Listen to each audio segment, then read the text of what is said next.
Soulfulness, which is a trait that draws me to anything I like, is when I can feel, and sometimes it might feel arbitrary, but I don't think it is. When I feel like this thing was made by someone that cares about the thing. Blinky Bill is a musician, producer, DJ, and renowned style wizard from Nairobi. Early in his career, he co-founded Just a Band, the group that launched Kenya's alternative music scene. His 3 solo albums span hip-hop, jazz, funk, electronica, and traditional African rhythms. Blinky is a performer and a talent spotter with an ear for a great collaboration. Above all, he's a philosopher who constantly draws on his vast mental library of cultural reference. His obsession is soulfulness in music, which can only exist, he says, when a person deeply cares about the thing they are making. This will be all over the internet. I see my down, jump now. I see my down, jump now. Welcome to the African Imaginary Podcast, Blinky Bill. Hey, thank you. We're going to start with a little game called Keep or Toss. Let's get it. Ready? Yeah. Let's go. So I'm going to pick this first card with the square. Tell me whether keep or toss. Keep. Keep. Seeker. Keep. Okay. Next card. Visionary. Keep or toss. Keep. Keep. Okay. I might end up keeping. Shall I continue? Diva. Diva. Keep or toss. It toss, but sometimes I'm a diva. Okay. So you have to commit though. Okay, Keep or toss? Toss. Toss. Okay. Yeah, I want to start explaining that. Okay. Now you point and I'll pick a card for you. Good people. Let's go. Good vibes. Let's see if the triangle works out for us. Ooh. Lover. I'm poor at that. I don't know why I'm laughing. I feel nervous for you. No, toss. Toss. Okay. That's okay. I wish I was better. Okay, next one. Ooh, collector. Yes. Keep. Let's see, square over there. Okay. Fitness fanatic. Keep or toss? Toss. Toss. Okay. Which one should I pick next? I feel like you choose serious ones and I choose the funny ones. I think that triangle next to you, diamond. This one here? The diamond. This one? Yeah. Okay. Ooh, actor. In another lifetime, I would keep it, but... In this lifetime? Toss it. We're tossing it. Damn it. I keep going. Keep Keep going. Okay. Oh. Christian. Yeah, if my mom is watching, yes, she's gonna be upset. Shall we keep it for your mother? I'll keep it. Oh, you're leaving it? Yeah, keep it. Keep it, okay. Got to keep on walking. Overthinker. Overthinker. Yes, I am an overthinker. Keep it. Keep it. Shall we keep going? Keep going. Or are you feeling exposed already? Yeah. Underdog. That's could be a good place to. I'll keep it because there's good conversation there. About underdog, I can imagine. I love that. I love the spirit of the underdog. I'm going to choose the circle for you. Yes. Activist. Keep We're it. keeping it. Yes. It's getting very serious here. Very serious. Mr. Loverman Shama. Feminist. I'd say keep. Okay. Yeah, we should all be feminists. Yeah. Yes, Chimamanda told us. We should all Shout be out to feminists. Mamanda. Shout out. Ooh. Perfectionist. Perfectionist, yeah. No. No, negative. Which is Affirmative. is funny because I am in some things and I'm not, so You don't identify. toss it. That's okay. But with music, I am a perfectionist. Okay, With so it depends. every other thing, I'm not. Fashionistas, baristas. Keep. Are you hesitating? Keep. Yeah. Surprised that wasn't marching. a very decisive keep. Oh. Rafiki, that means friend in Swahili. And there's a song by Zap Mama called Rafiki as well. Keep. Keep. Yeah. Okay. Nilipata Rafiki. Wow, we've gone through all the chords. Father. I'm the father of a generation. No, it's a no for me. Toss. Okay. Maybe in the near future, but I won't have a lot to contribute to that. You don't want to be seen as a father for now. There's maybe father to these youths. The next generation. Well, we'll chat about that. Yes. But look, I think there's a good collection. So good collection. I think we'll unpack during our conversation as well. But maybe let's start at the beginning. Tell me about your name, Blinky Bill. Where did the name come from? Let me tell you. What is the Blinky? What is the Bill? So one of my favorite producers coming up is a guy called Danger Mouse. He was one half of Niles Barkley. And my name is Bill Salanga. Okay. Your birth name? Yes. Okay. Ocheng in the middle. Ocheng. Okay. Yeah, which means born in the morning. Oh, wow. When the sun is just shining. Oh, wow. Yeah, and so when I was we started my crew called Just a Band in Nairobi. We started playing, and I think there was an article about me in the newspaper. I was like, Bill Salanga wows the crowd. It was like, who is that? I sound like an accountant. No offense to accountants. Okay. Kind of dissing them a lot today. And yeah, so, and when we were growing up in high school, there used to be a cartoon from Australia called Blinky Bill. And in high school, people used to make fun of me with that name. Like it kind of became a nickname.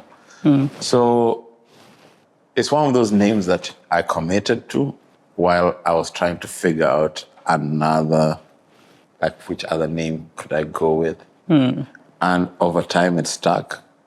And next year, I've just been announced to play in Australia for the first time. No way! Is that in the land of Blinky Bill? Yeah.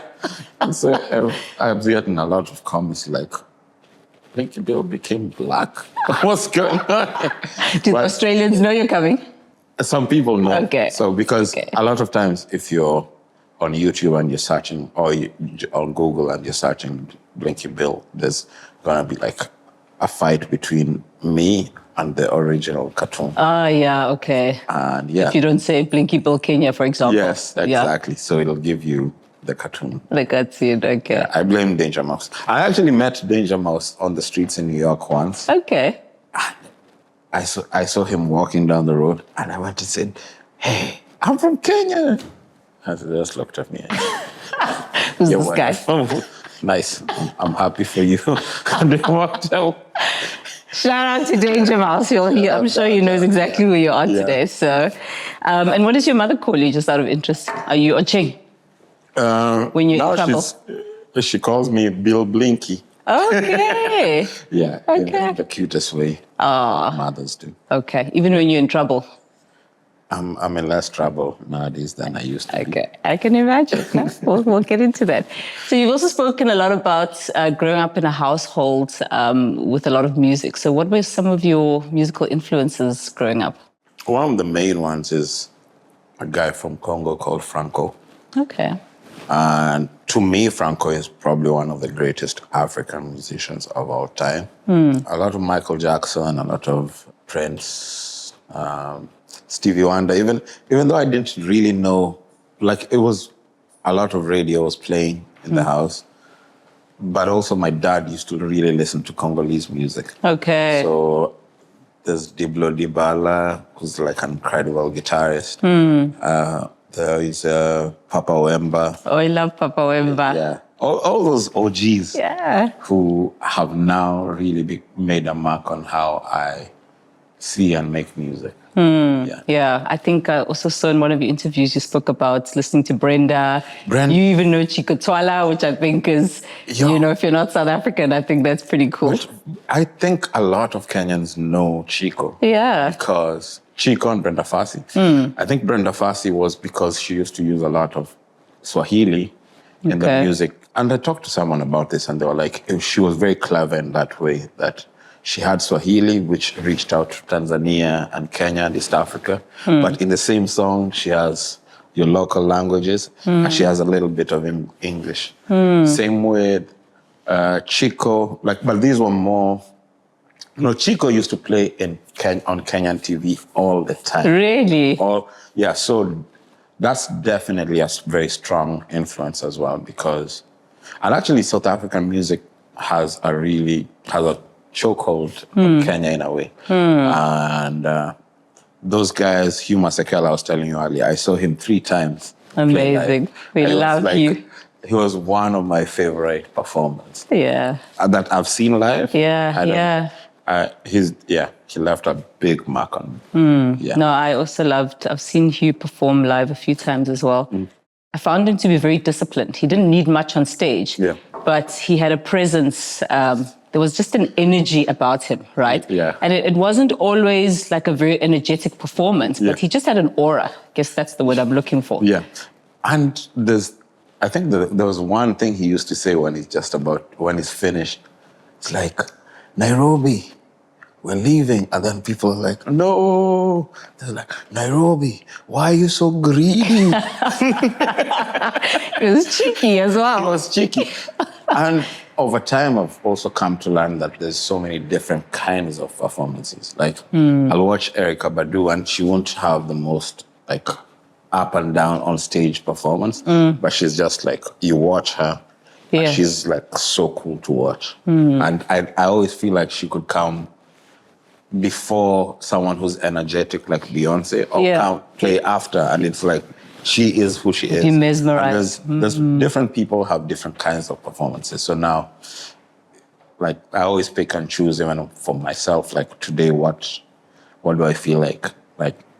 The goal is obviously to connect with the audience. Sometimes you're when you watch a Beyonce, it's constantly on the move, hands up. Yeah. I'm not that kind of person.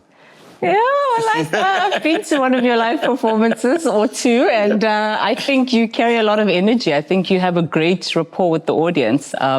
But I think we'll get into what makes a great performer. I jumped the gun. Let's take it back to 7-year-old Blinky. So growing up in your household still, what was celebrated in your family and what was punished?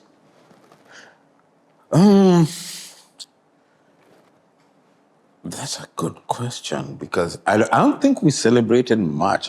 Maybe Christmas. But also we grew up. Now when I look back at it, we grew up poor, but we didn't know we were poor because you're not really comparing with other people, so you don't know. I was a fairly chill kid. Okay. I think, I don't know if your parents over here used to do that. When you when they're punishing you, it's you start, as a kid, you start preempting the punishments that's coming. Yes, so you prepare. You're crying. And either my mom or my dad says, you're crying and I haven't even started. Aw, you were a good kid. Yeah, so I don't think I was that much. I just loved reading and I loved music. Also, we grew up in this place in Nairobi, which is the Eastleigh. It dawned on me from a very early age that I had to I was the one who was going to change my life. Yeah. I wasn't going to be, and I'm a firstborn too. Okay. Yeah, so I understood very early that it was on me to improve my situation. Though my mom used to work for a telecom company, and she was also, for lack of a better word, involved with missionary work. Okay. And so she got to travel a lot. Okay. And so...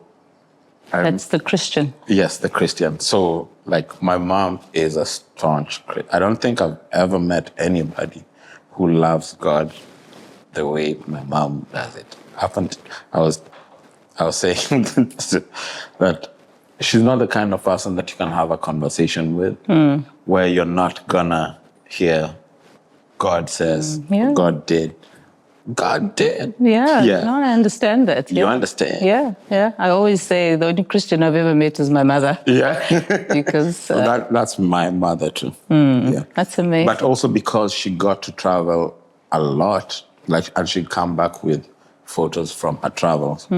So I knew from a very young age as well that there's a bigger world that exists outside of the circumstances I was in. Okay. So there's a picture of her where she went to Cairo, and she's on a camel, and then the pyramids are at the back. No ways. And then she came back with it, and I was like, what?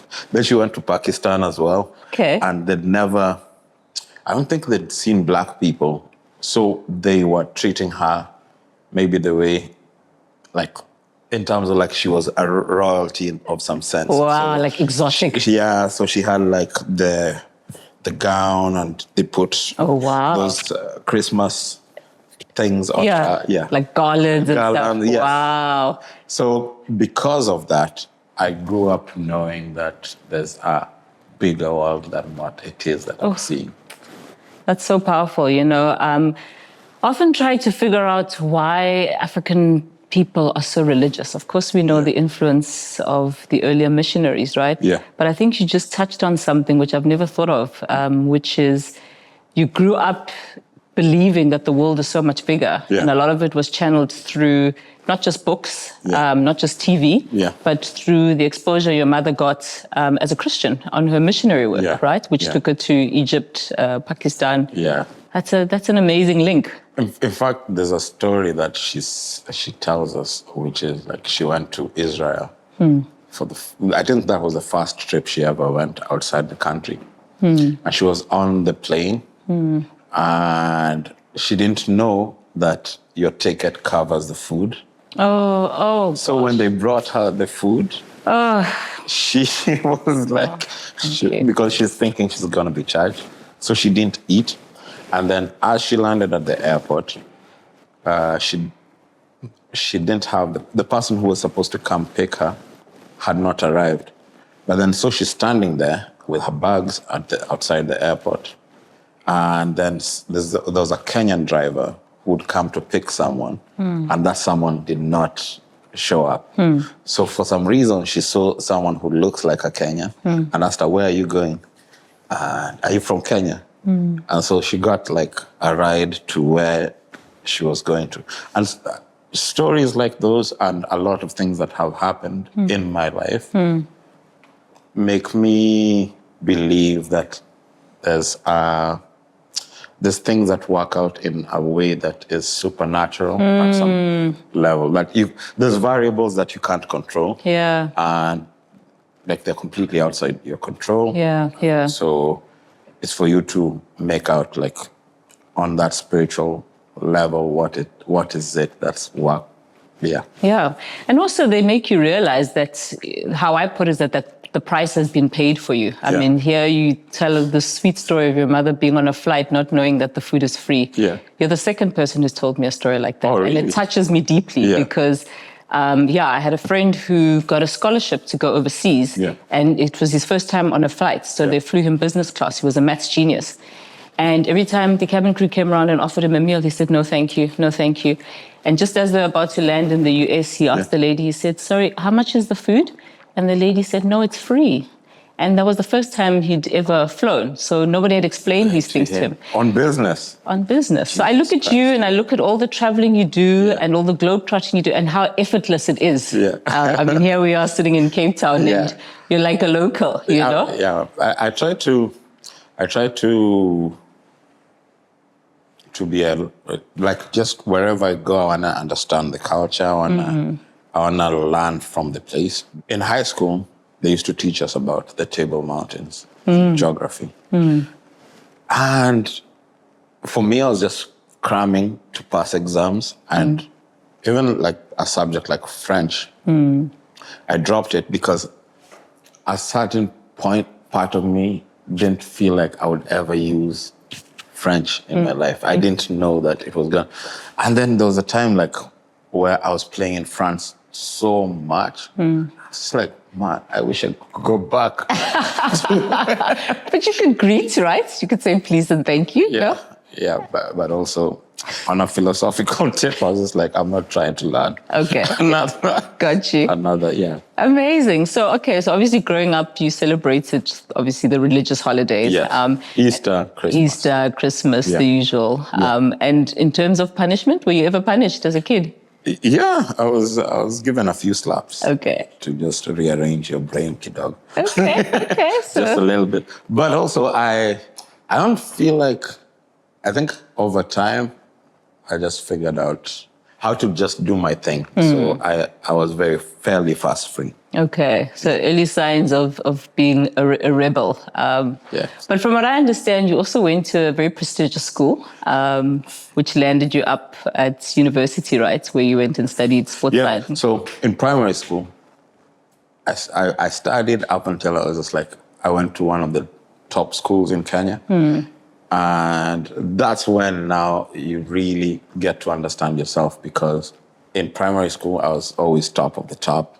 And then you go to high school where everyone is top of the top. Okay. And you now start to figure out where it's a little bit more complicated. Where it becomes a bit more complicated. But also over time, I've realized that the way my brain works sometimes, or the way I operate, it's not that everyone else was smarter than me. It was that the system in which I wasn't optimum for me, in a sense, for how I study or I understand knowledge.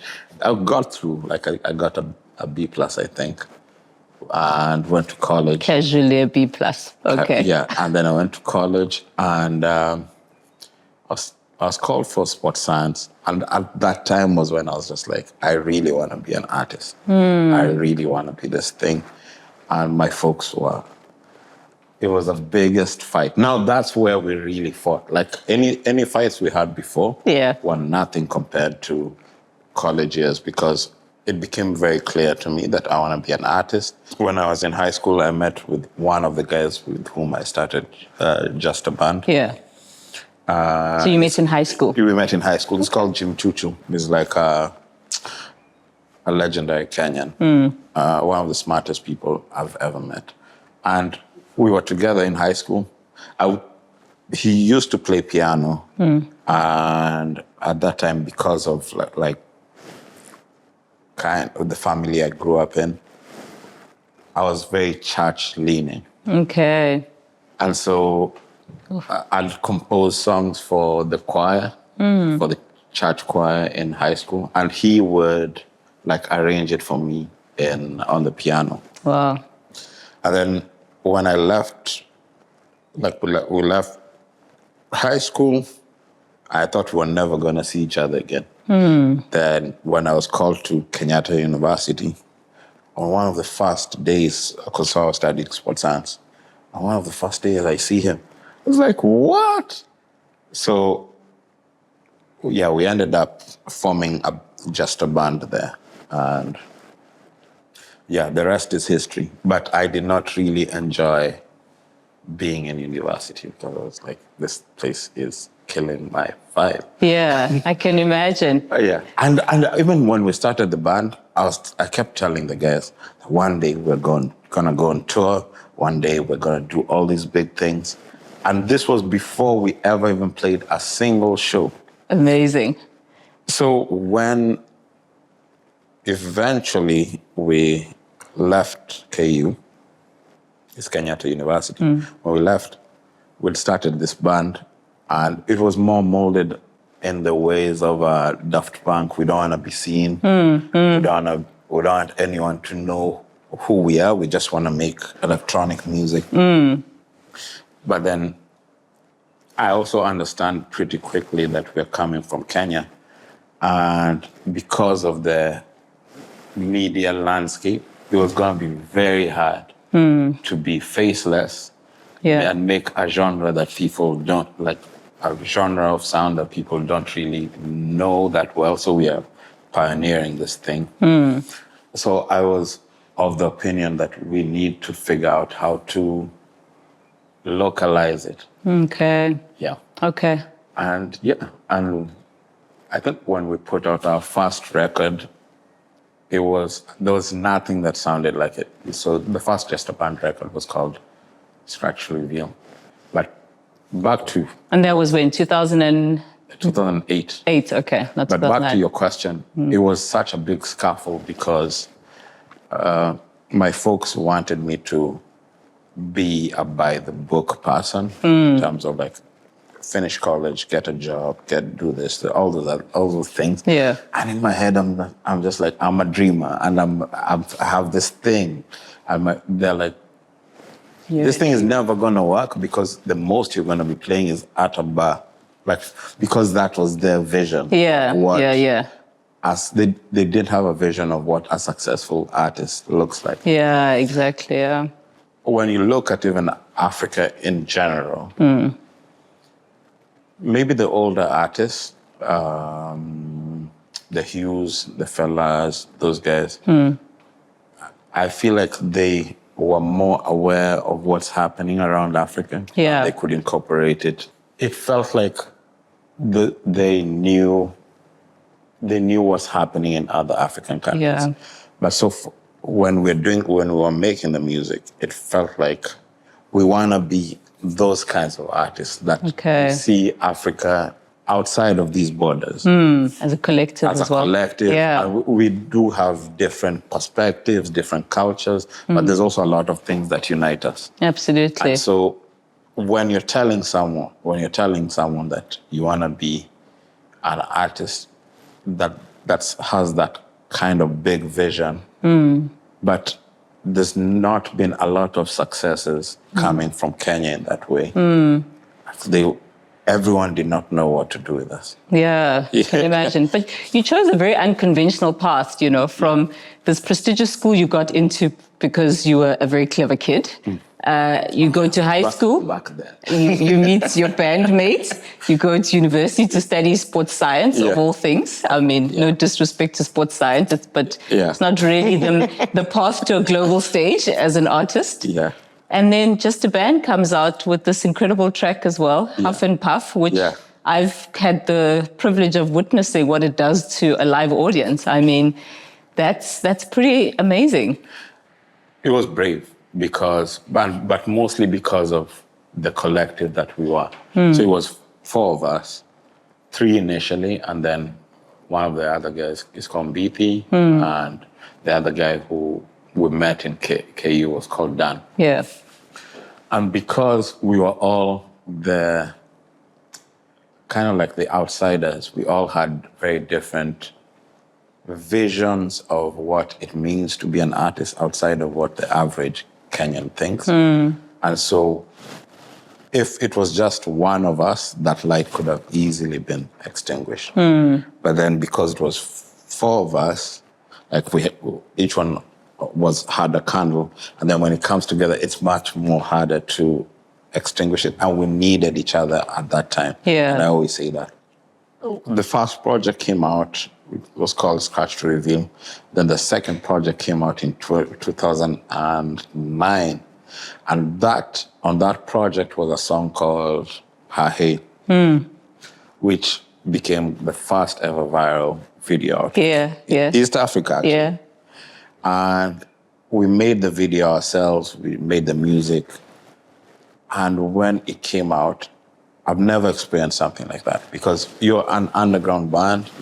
No, like it's only your audience that knows you a bit. Yeah. But then one of the songs, like, which was an animated video that we made, got picked up by Channel O, which was a station that we used to... Massive. We used to like love, and we were not on the popular shows, we were on the more like late night shows where they'd play like Saint Germain, for like those, like a bunch of alternative music. Okay. And that was like, being on Channel O for us at that time was bigger than being on our local TVs because Yeah, that was the African stage, it was right? an African station. Yeah. So we've been kind of rejected at home, but then on this other side, we are on Channel O. No one could tell me nothing. I don't care what to think. Is that when the diva came out? Oh, shout out the diva. How amazing is that? But I mean, you describe your sound as soulful hip hop, part groove, part prayer. What does soulfulness mean to you in music? I think soulfulness, which is a trait that I'm always, that's what draws me to anything I like, is when I can feel, and sometimes it might feel arbitrary, but I don't think it is. When I feel like this thing was made by someone that cares about the thing. Yeah, yeah. So that's my definition of soulfulness. So even with food, like you can eat food that was just made, it is what it is, and you can eat food that was made by someone that made wants love. to make you people feel pain. Yeah. Yeah. And so that's the same way I feel about music. So when I listen to anything, man, like there's a musician from Cameroon called Sampa Thomas when we were growing up, and sometimes I wish that's one of those artists that I wish I could have hung out with. I could hang out with and just give him his flowers because Sampa Thomas, Chico, Franco, Hugh Masekela, all these people who I've talked about and some of whom I've not talked about, but I absolutely love. Yeah.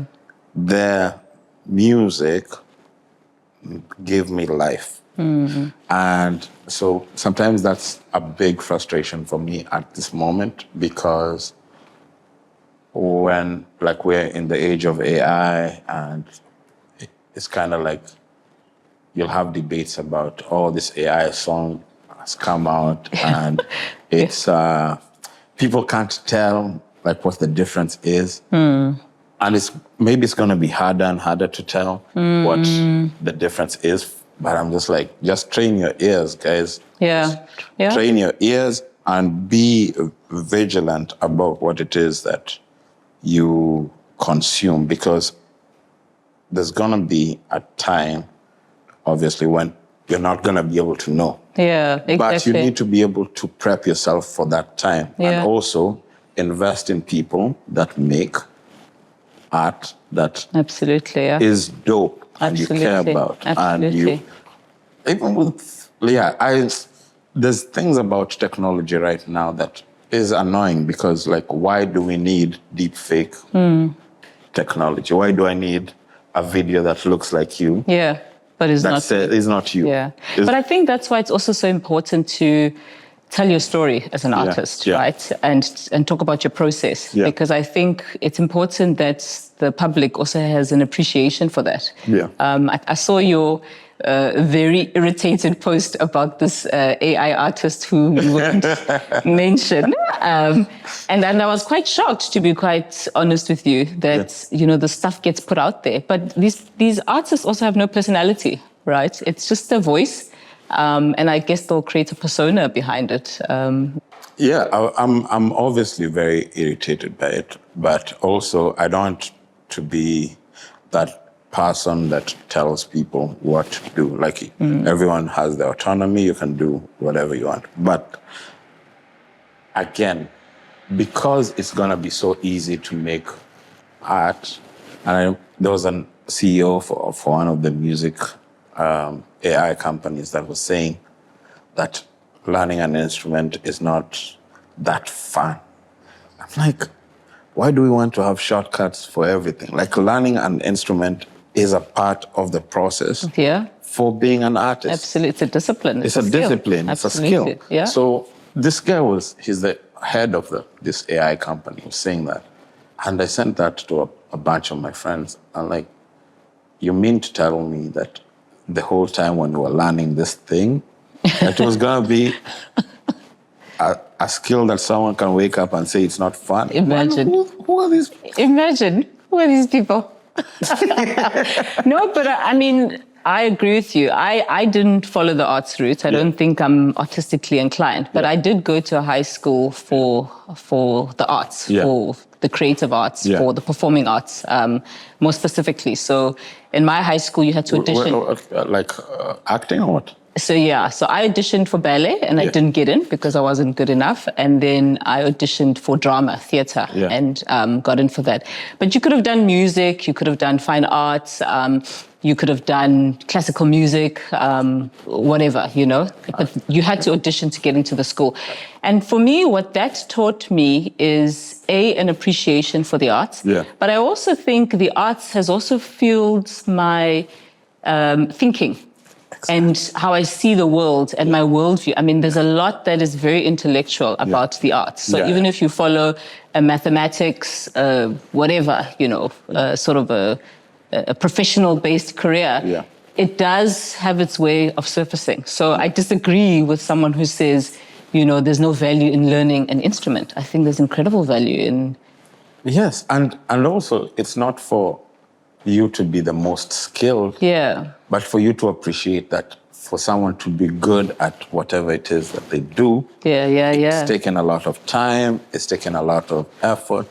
And this is not to say that I'm anti-AI completely. Like I can see fields where it makes sense. The other thing that I would really tell people is just be quick to notice when propaganda is being like pumped your way, because that's also going to be, we're in the middle of a propaganda war, where it's like, we're talking about this AI artist, and you're seeing so many press articles about this thing. Yeah. And you can see that money has been pushed so to make it palatable. To make it big, to make it big and to make it everywhere, so that, because the more it is, the more you see it everywhere, that maybe for some people it's gonna be like easier to accept it.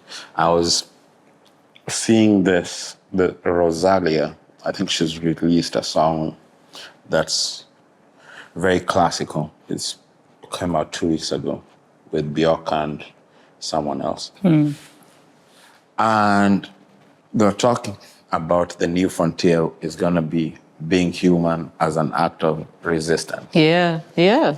Because this thing was made by someone who loves this thing. Yeah, yeah. And also algorithms and the way they work, sometimes it's like algorithms reward sameness.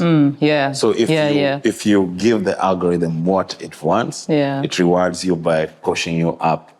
And if you do something that's like a bit on the left, the algorithms might not really pick you because you're not sucking up to it. And yeah, it's frustrating? It's a bit of a mind war right now. And yeah. Is it frustrating as an artist having to contend with that, or do you see it as an opportunity to distinguish yourself from these faceless human, you know, devoid artists that AI is trying to push out? It can be frustrating, but also I've felt the rewards of being myself. Yeah. And also I'm not... And you have a lot of self. I mean, look at your outfit. But I'm like, I'm also not... there's a game I'm not gonna play. Yeah. I'm like, if that's a game, can count me out. If I make something and 2 people care about that thing, it's those 2 people that I care about. And like that's, and I've had to steel myself over time. Yeah. Like I want to be able to make the things that I want to see exist. Yeah. Always. Recently, there's been so many examples of this in my history as an artist. Even from Just a Band days, when I took the same song that went viral, I took it to radio, and they told me they can't play this song because it's Afrofusion at that time. So which song is this? Hahe? Yeah. Yeah. Same. With Half and Puff, it never became... Like, I remember when we put out the video, there was a group of artists or students from Sweden, I think, or Norway. They came to Kenya and gave us a challenge to make a video that's one take. As a school, experiment. The school assigned one of those projects for them. Yeah. And they came to Nairobi, and we looked at the challenge with the guys. I was like, actually, we always wanted to make a one-take video. And we made the one-take video. It was a really cool music video. And then when we put it out, it didn't do so well. And then when that song blew up, it was almost like 3-4 years later. Crazy, yeah. It was on Sense8, on Netflix. And because the right audience hadn't been found for it. Yeah, okay. But anytime we'd play that show, that song, you'd see how much it moves people. So all these things, I'm not just saying this out of being like a super stubborn person, which I am sometimes.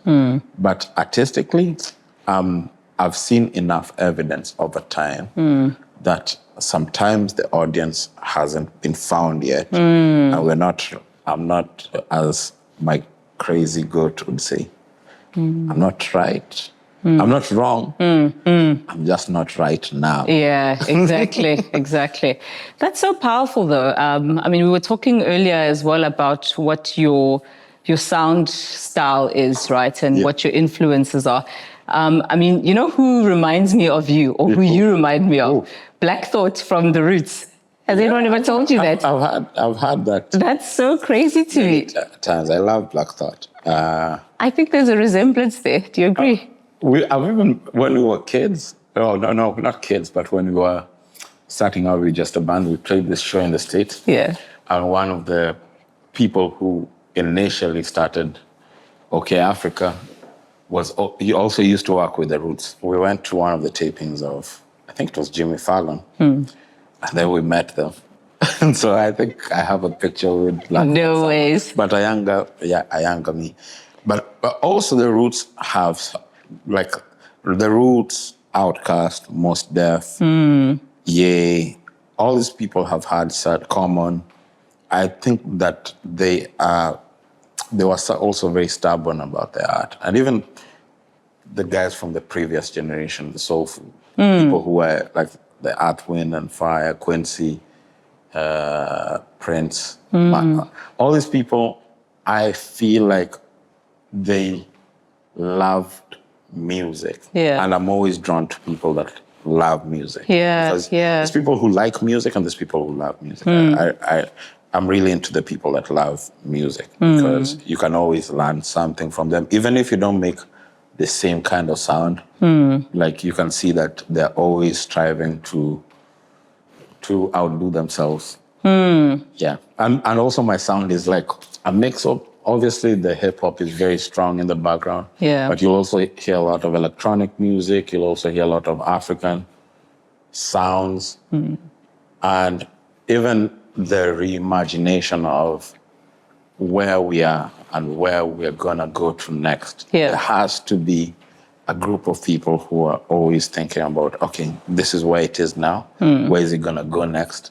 Like when I go to the village in Kenya, in my countryside, and listen to the tribal sounds, like we have this one-stringed instrument, it's called Orutu. Yeah. So I don't know if you have an equivalent. So it's like a resonator. Okay. And it's one string. Okay. And you play it with a bow. Okay. That's one of the instruments that they play in the village. And even in some of my new music, I'm incorporating it. I'm passing it through electronic sounds because I'm like, I want to honor the people who've come before. Yeah. But also I want to see how much further we can push it. Yeah. And not in a disrespectful way, but in a way to like expand the conversation. Like if your grandfather was a potter, and maybe now you love that thing and you're a potter as well. You're gonna use the technology of the time. Yeah. Yeah. Figure out to maybe like respect the lineage, Absolutely, but also what's the relevant way to make it right now. And isn't it a great way to tell the African story, right? Is to find a way to translate, African instruments, African storytelling, African music into a modern context. And I think the world is so hungry for that. I think that one of the things, we consume a lot of South African music back home. Yeah. And one of the things that I admire, and not to say that it's not without its challenges on this side, I don't know the challenges. Yeah. But I just consume what I think is cool, and I'm seeing like the vision.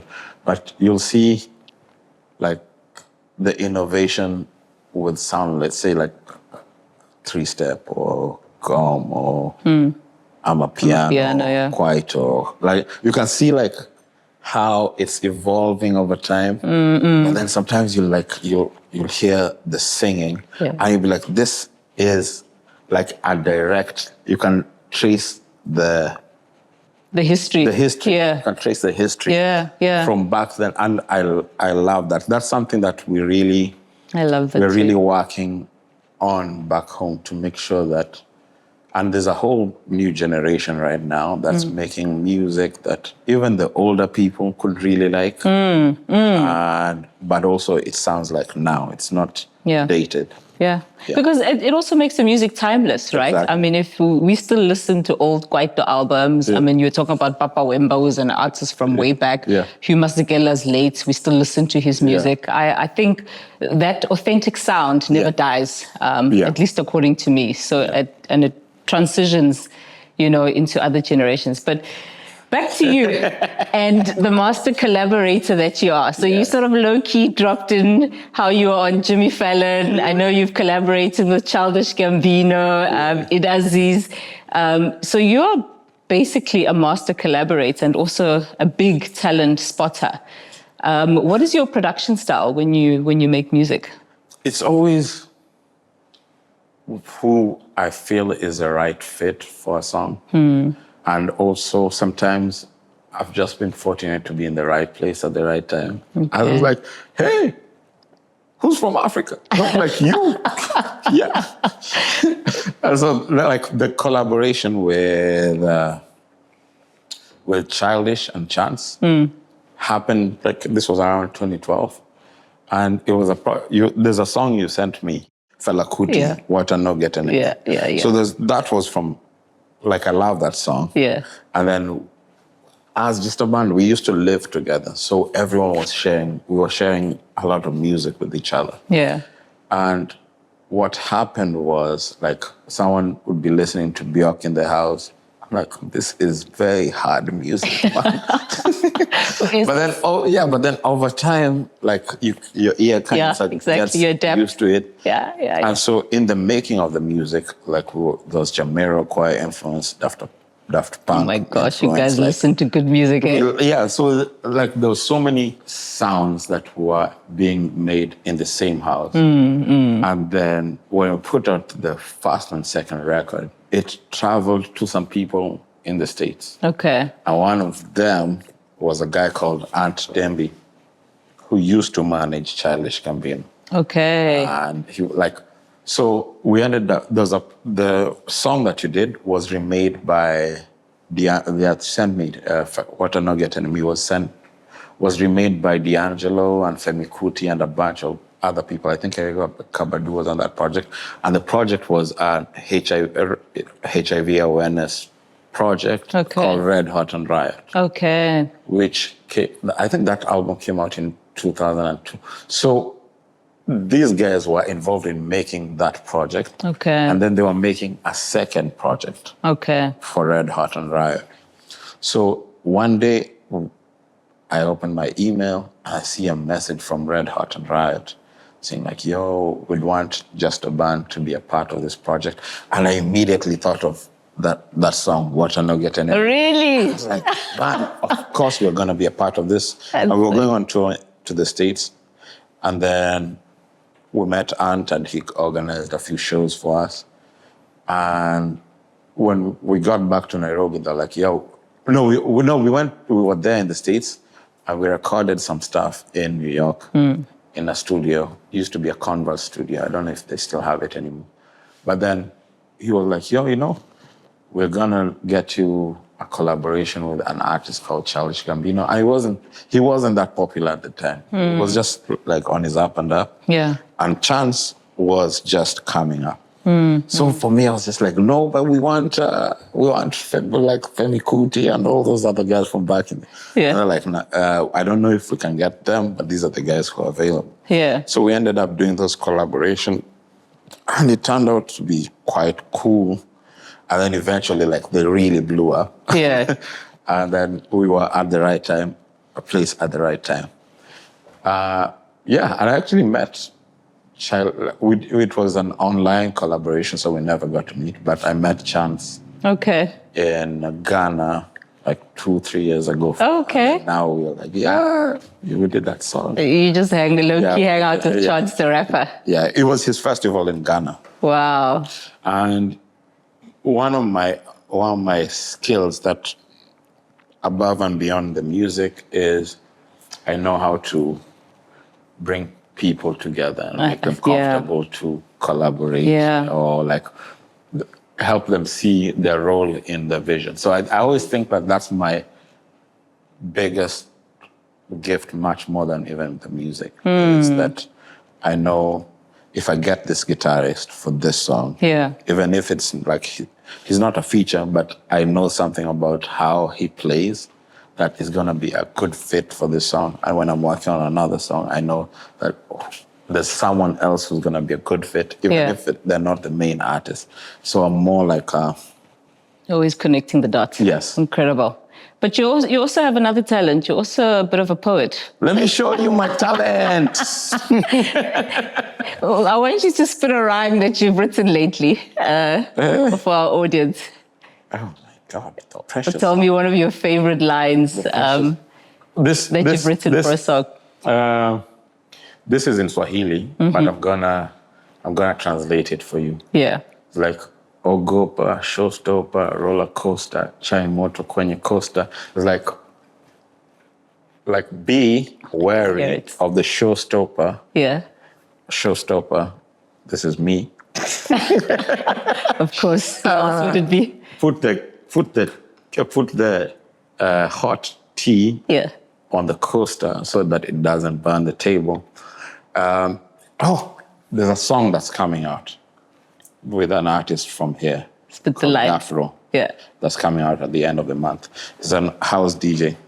He originally made this song with someone called Zola Toto, a singer. Okay. And I heard it when I was in the studio. I was like, man, I need to be on this song.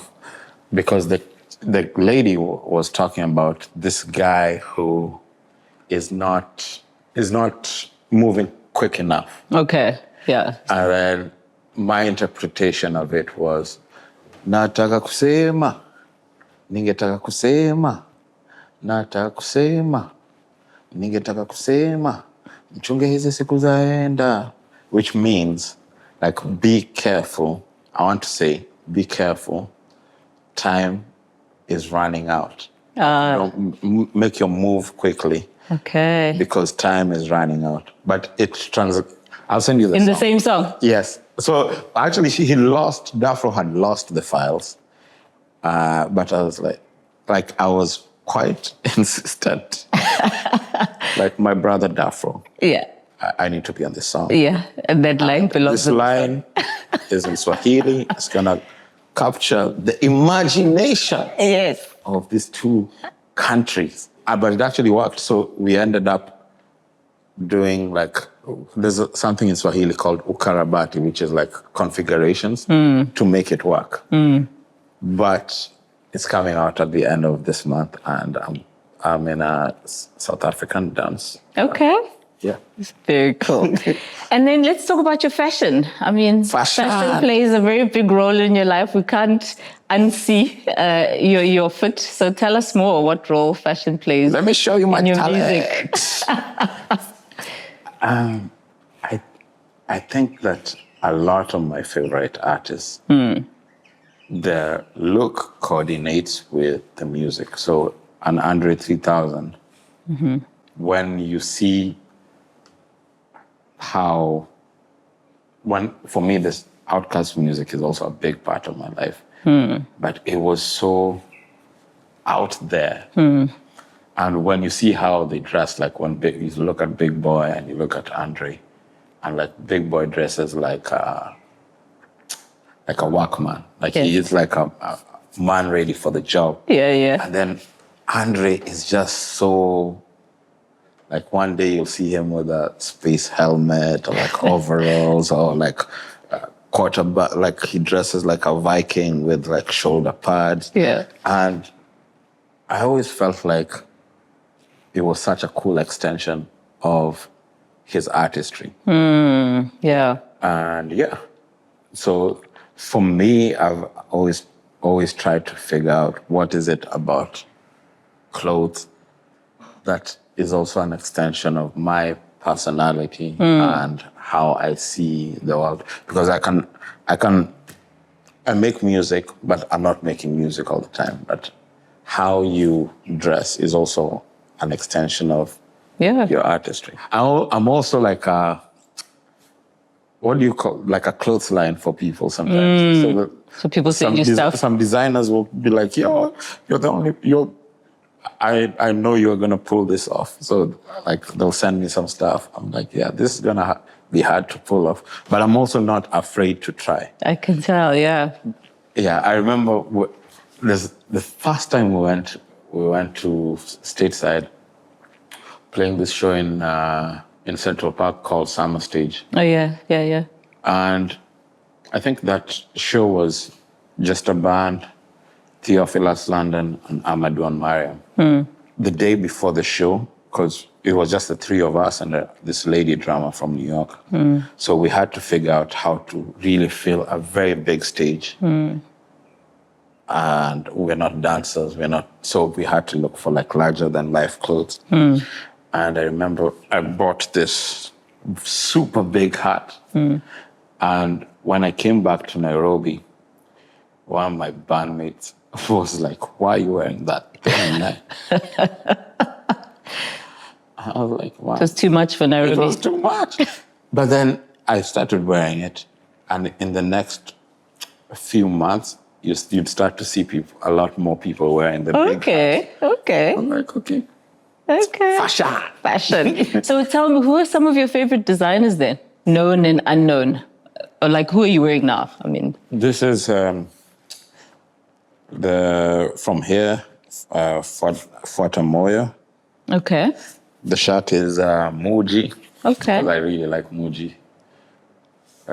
This I got here like a few months ago. Really? Childish. Okay. Is that a brand? Childish? Yeah, a brand from here. I like it. There's designers back home that I'm really into, like Kiko Romeo have dressed me for a long time. There's a t-shirt brand called Nairobi, like Nairobi. Nairobi. Okay. Very cool.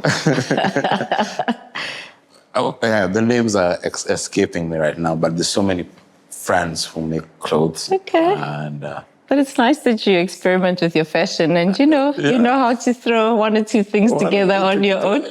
Yeah, but also when I work with a stylist, like my brief is always just help, even if it's something I've not tried out, just help me expand what my universe could be with dressing. So we go back and forth up until we get the thing that I really like. Yeah, the look you're going for. But also maybe I would never have picked out by myself. So I'm very open. Like I want to try out cool things. Another style icon, George Clinton. Okay. He's like super crazy. I love him. I don't know if I could pull off some of those things, but he's one of those guys who's been so cool for such a long time that even when he's in his 80s right now, and people like those never go out of style. Yeah. Like even if you're old, because you're still playful. Yeah. And that's all something that I always feel is how to, when people talk about relevance and how to remain relevant, I think just remain playful. That's it. Enjoy that, So can we expect a fashion brand out of Blinky Bill one of these days, or are we still just playing around? No, I'm working on, for my march, like we're always figuring out how to make like things that people are proud to wear. Yeah. So anytime we have a match run back home in Nairobi, they sell out quickly. Okay. Because like it's gonna be a unique piece and you're not gonna see it with many people. So like anytime we put it out, it goes out fast. But eventually I wanna move from that and collaborate with other like-minded people who are like... And brands out brands, there as yeah. well. Okay. Yeah, like honestly, there's something about, like when I was in sports science class, there was one of the units was called sports shoe design. Oh, wow. Okay. Which now that I was really into, but the problem was, also the teacher needs to be carrying that thing. Yeah, you can't exactly. you can't be teaching us about sports shoe design and not have not have cool sports shoes. It's like, what are we doing here? Got you. You need a proper sneakerhead to teach that course. You need someone who knows What they're talking about. Yeah, what they're talking about. Yeah. The combination of the aesthetics and the health, like how it works with your food, for example. Yeah. So in a healthy way. Absolutely. Yeah. Now I can see a Blinky Bill collab with, one of the big sports shoe makers.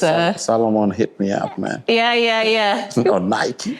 So, I mean, the life of an artist is not always glamorous. I mean, there's some really hard times, bands break up, there's disagreements. I think we were chatting offline as well, even about COVID at some point. Yeah. How do you deal with the hard times?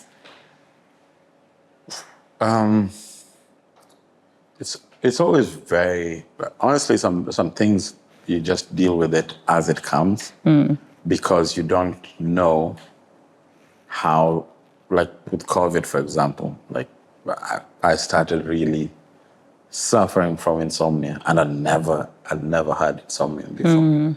But the thought of, I love playing music live, I love DJing, and it shut down.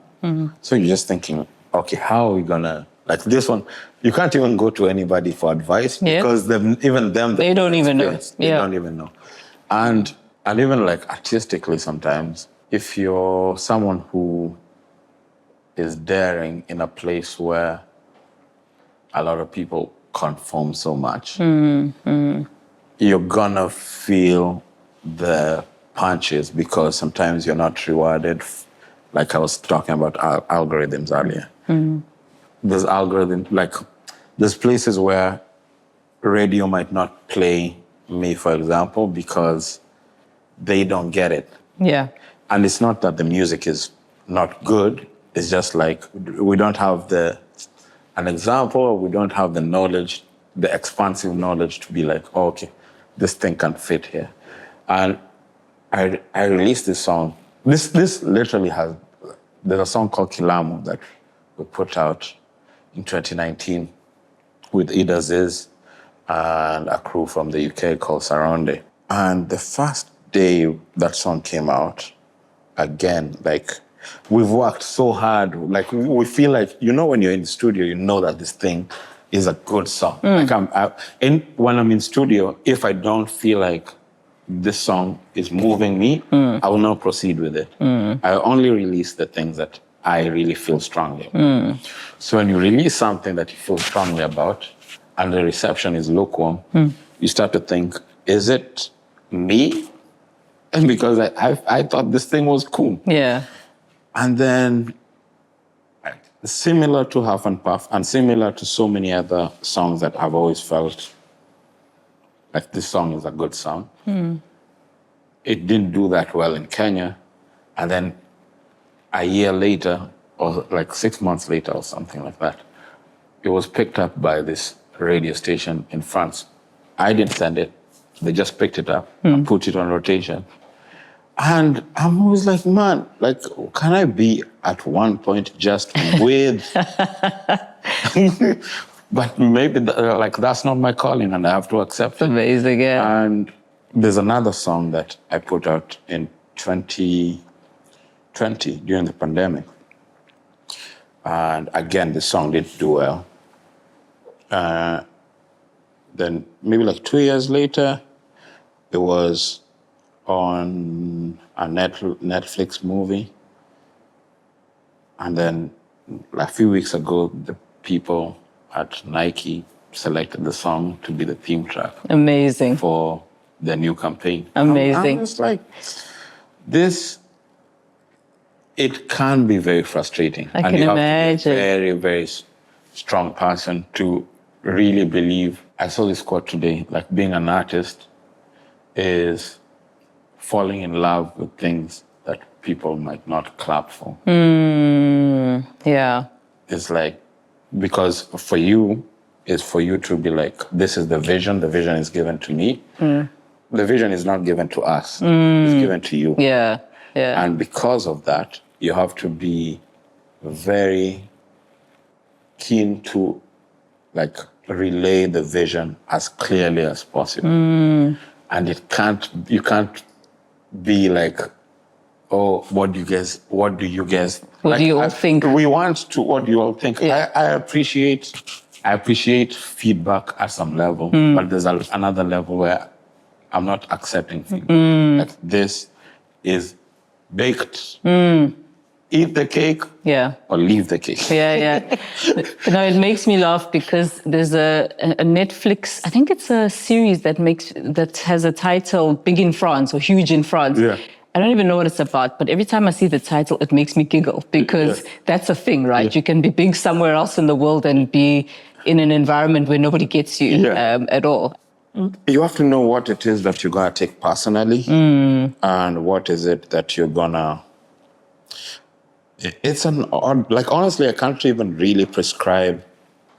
I'm just going to tell you that I go back and create more stuff. Yeah, just keep creating. Because the feedback also helps me, that feedback loop helps me refine some things. Because I'm not saying that everything is perfect when I release it.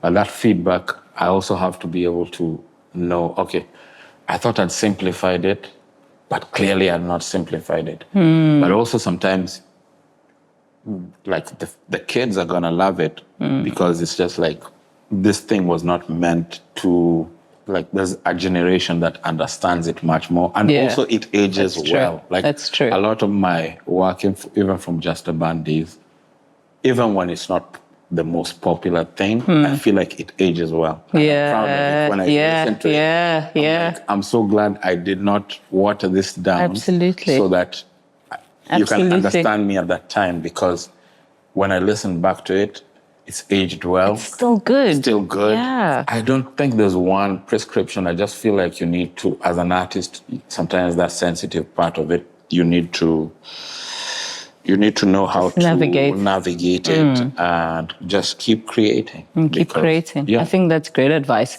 But if you look at like the massive successes that we've also had coming out of Africa, the Tylers, the Burna Boys, do you feel like that's opened up the scene for others or just made it a little bit harder? I think it's opened it up, definitely. And I look at them and I'm so proud. Like, you look at even the people that really properly started it, like the D'Banjis and Don Jazzy.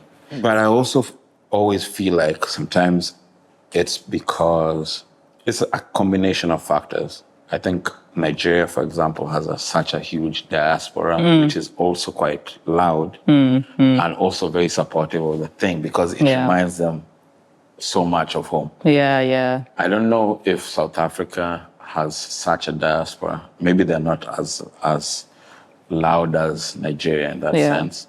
But I think it's growing, but it's growing. Yeah. But the quality of the music, I can't debate the quality of the music and also the cultural resonance of it, because when it sounds authentic on the ground, sometimes it makes it easy for it to flow. But I don't know if I talked about this. I do feel that there's an artist called Flying Lotus who I really like. I like Flying Lotus not because he puts out all the things that I like, but I like him because he's a visionary and he pushes so much that by the time he's done pushing, like, you know that the borders have been pushed. Yeah. And so it creates space for so many other artists to come in and maybe break it down. And there's artists who are artists who, as an artist, you look to that person because they were a compass, in a sense. Yeah. And there's artists who the people immediately get, and all these people have function. So we can't all be artists that the people, like, it's a big combination. Get you. Yeah. I mean, do you think there's such a thing as an African frequency? I mean, earlier on you were talking about the OGs, right? And how they were very Pan-African, right? So how, Hugh Masekela, Mary Makeba, they would talk about things that are happening in the rest of Africa. There was such an awareness about the rest of the continent, even in their music. Yeah. And when you think of today, what the artists are singing about or how they put their music out there, do you think we have what we could refer to as an African frequency coming out of Africa? I think that on a frequency level, I do feel like there's a way that our music hits that is very different from the way maybe like techno hits or maybe like country hits. There's a way that, like, when I listen to piano, for example, there's a way that it hits here, and there's a way that hip hop, when it hits here. So these are different. I love frequencies. that. Yeah, I was at this club in Vancouver, and they had the speakers. Like, there's a way that they were equal. The music was equalized. That I was just feeling like this thing doesn't sound right, and it's an African song. So I know the song, but when I'm listening to it in this club, I was like, this thing doesn't sound. It doesn't sound right. Yeah. So there's that one angle of it, and I feel like there's two dimensions of the question you asked. Those OGs, I feel like they were very aware of what's going on around Africa. And one of the big problems that I always feel now is that while there's so much success, which is cool, there's a lack of awareness of what's happening in your neighboring country, and for you to be able to make music that shines a light on people who don't have a voice, but you have a platform. So let's say what's going on in Sudan, or what's going on in Congo, what's going on in Tanzania.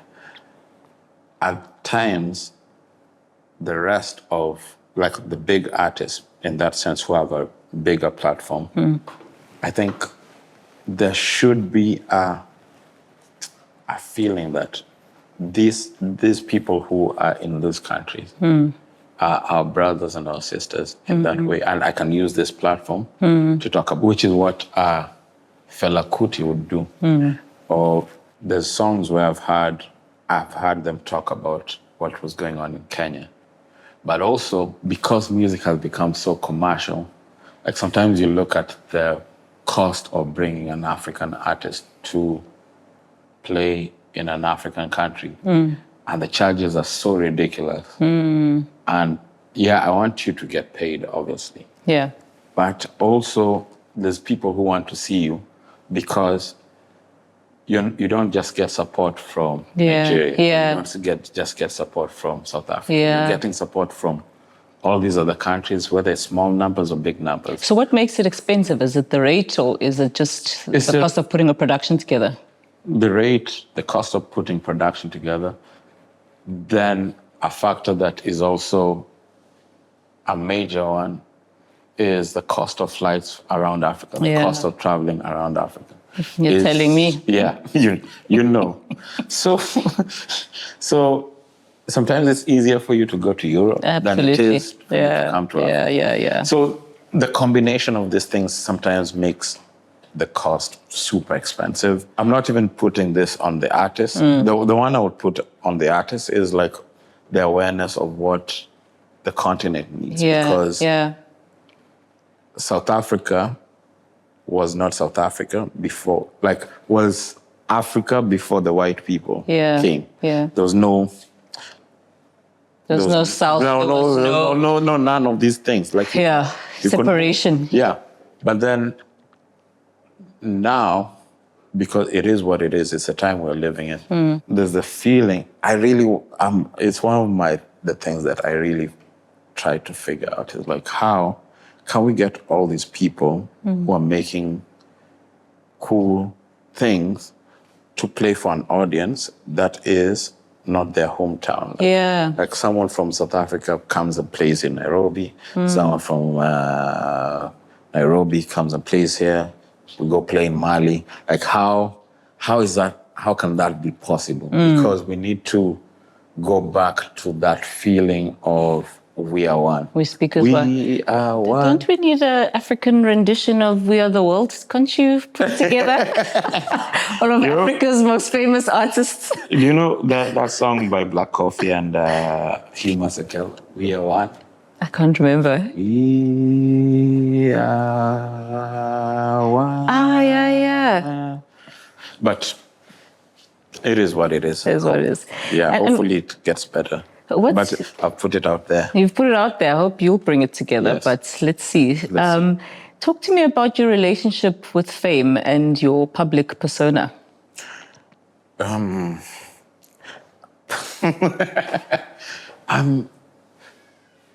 don't feel like super famous. You know, like I've seen like.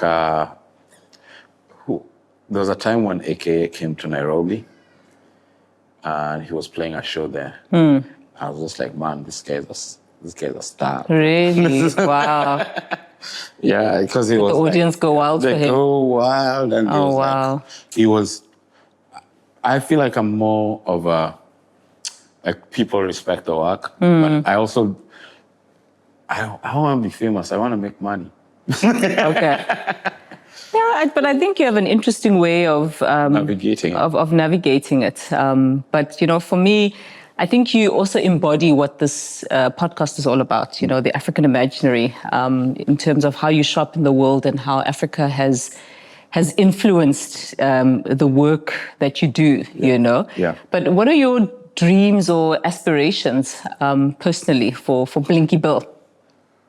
Yeah, I feel like I'm underutilizing myself at some level. Really? Like I need to do more. So I wanna see if I can make a film or two. Make like sometimes I'll go to like an architecture firm on Fridays. There's an architecture firm in Nairobi, and they have an open Fridays. And I'll just go sit with them and learn something that's very much outside of my field of knowledge. Wow. And also see what the connecting things are. Just because you do get the sense that time on this earth is so short, but also, like when I was starting out, I just wanted to do music. I just wanted to make music. That was all I wanted to do. But then now I'm like, I look at the balconies in Cape Town, I'm like, man, these balconies are so nice. And these apartments, I feel like Cape Town has some of the best balconies I've ever seen anywhere. Okay, balconies specifically, not even the rest of the... No, the architecture is really good, but it's one of those things that is striking because there's so much construction happening in Kenya right now, but you can feel like it's kind of like the same. The Tower of Babel, and it's like small windows, and it's like very tall, and you're packed in there like sardines. Okay. I'm not such a big fan of that, but then when I come here, I see it could be a rose tinted glass, but I like how the apartments that I casually see when I'm moving around, they look like they're very well designed, they're very well thought of. So that's those things like those shoes, clothes. Yeah. Architecture. Yeah. Fashion. I can see it. I can see the Blinky Bill I just multi-hyphenate brand, but I can see what brings it all together. I just need to team up with Jimmy Iovine. Yeah, exactly. Give him a call next time you're in New York and tell him you want to talk to him. Yes. But could you see yourself living anywhere outside of Kenya? Something that I've thought of a lot. I think Kenya is like a frequency that I understand. It's home. Yeah. It's what I really understand. Then sometimes I get bored of it and I want to leave. Like now I'm here, I'm enjoying it. Then I'll miss home. So if I could be able to continue what my life for the last few years has been, I'd enjoy that. Because home is home, and home is where you don't have to explain yourself too much. There's places where you, even if you have the best intentions, you might not be understood for one thing or the other. Okay. But home is home, where it's like, they get you, you can find, if worst comes to worst, and you're like, where can I get a cheap meal here? You can get a cheap meal. Where can you get a cheap meal in Nairobi? In Nairobi, Yeah. there's near my studio, there's places where there's this, what do you call the kind of like informal iron places that are made of iron sheets here? Okay. We call them kibanda. Okay. Okay. Where they make like local food. Okay. There's one that's near my Is it like a market or?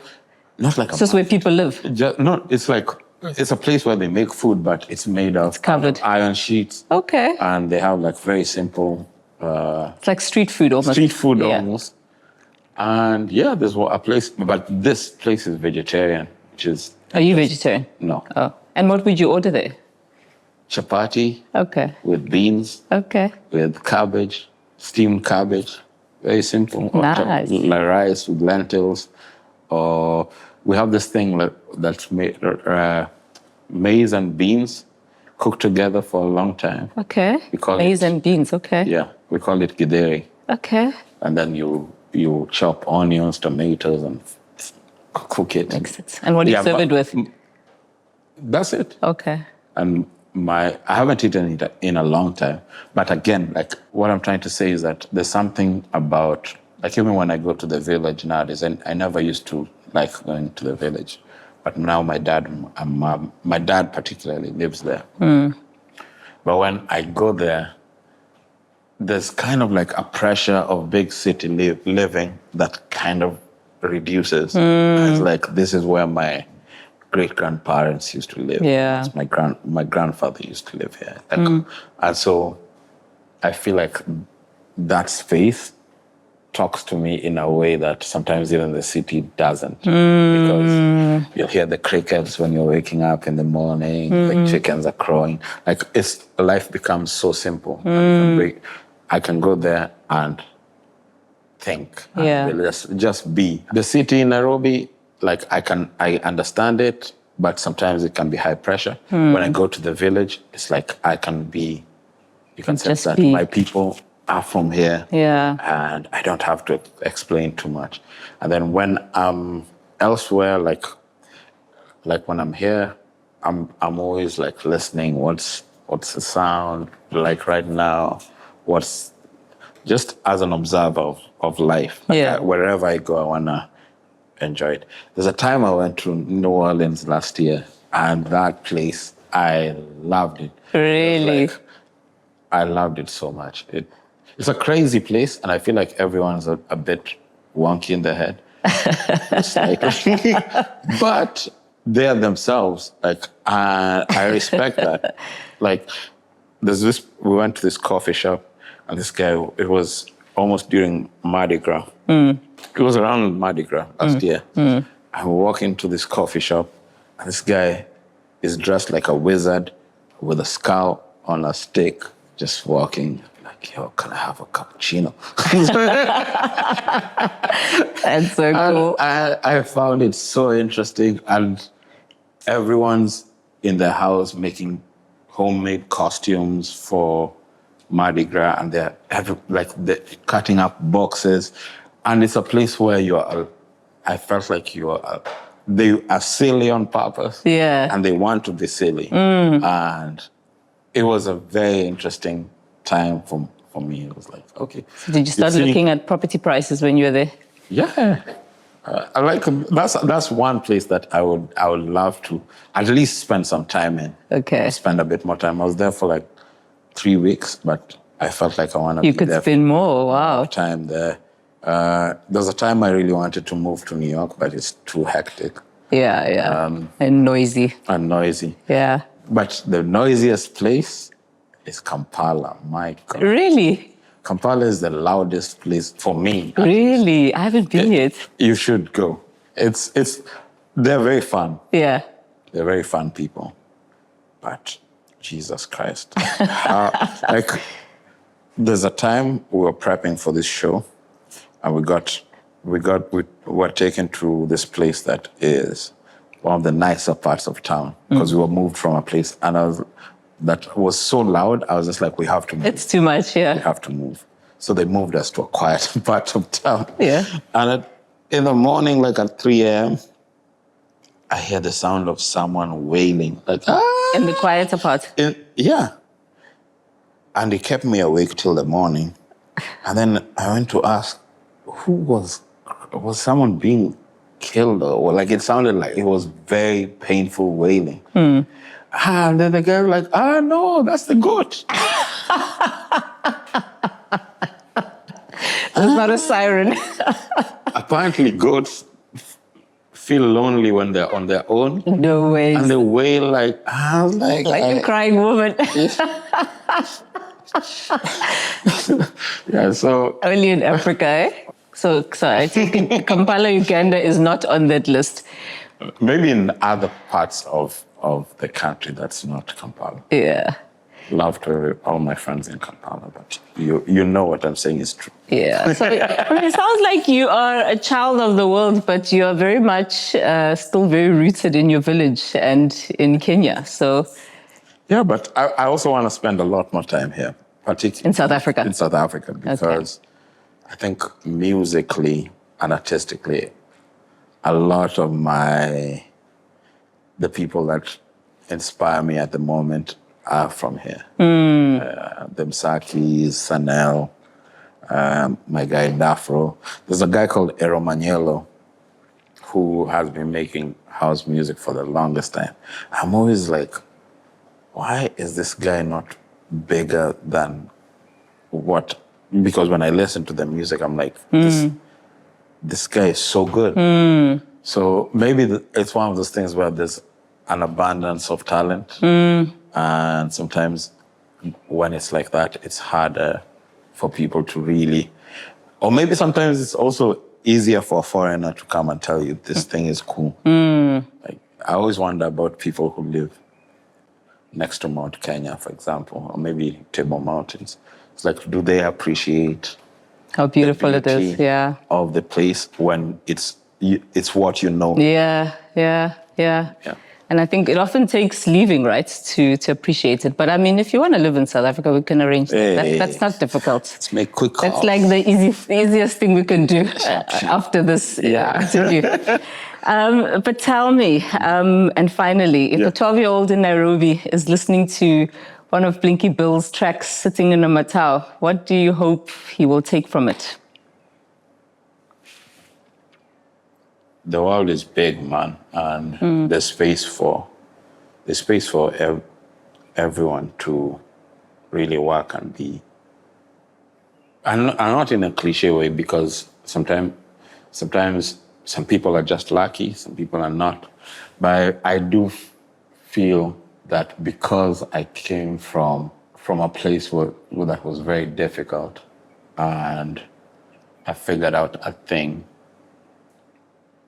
that I feel like I can be an example in that sense, that like dreams can work out in a sense. And you just have to really work towards that thing, that vision, that dream, like, and become better and better at it, like always remain a student while being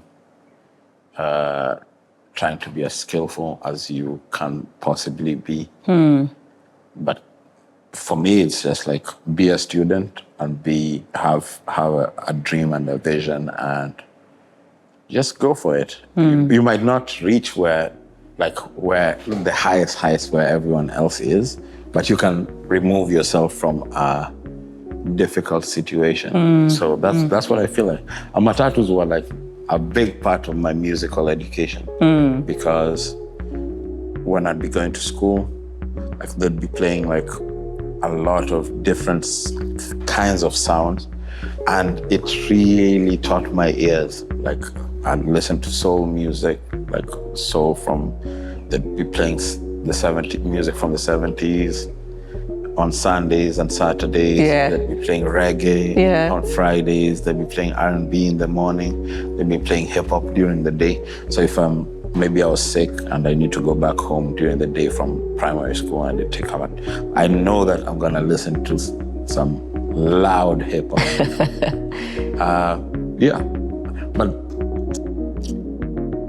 Just remain a student and just keep pushing. Incredible. I mean, the world is a big place. Yes. Blinky Bill, from Africa to the world, a seeker, a fashionista, overthinker, visionary, activist, feminist, Christian, sometimes. Collector, underdog. I think we've done pretty well. We've done very well. So thank you. Thank you so much. Thank you for being on this. Can Imagine Your podcast. Thank you. Well done.